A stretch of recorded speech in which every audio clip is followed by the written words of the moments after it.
La mondialisation a considérablement changé nos manières de vivre, nos manières de penser et nécessite une adaptation de notre pays à cette compétition internationale. Aujourd'hui, la mondialisation est présente dans notre quotidien, dans le quotidien de chacun d'entre nous.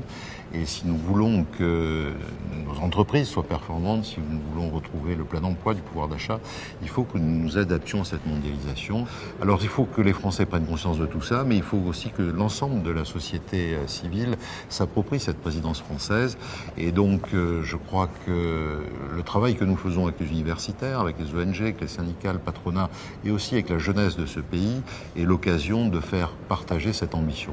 Donc aujourd'hui, on est avec le Youth Summit pour avoir une transmission de relais.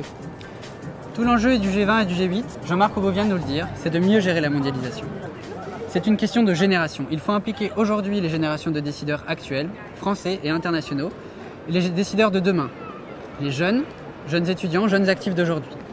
C'est tout l'objectif du projet de Youth Diplomacy et des G8 and G20 Youth Networks, d'organiser ici, du 29 mai au 3 juin, à ESCP Europe, les G8 and G20 Youth Summits. Il est fondamental pour les étudiants et pour la jeunesse de saisir les enjeux de la mondialisation, de la régulation financière, de la gouvernance du monde, en bref, du G20 comme du G8.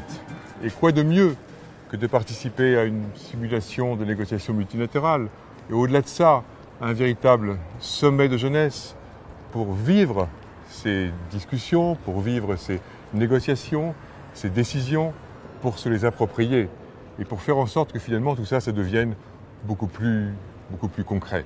Nous avons ce privilège et ce plaisir d'accueillir ce sommet des jeunes, sur le campus parisien de ESCP Europe du 29 mai au 3 juin.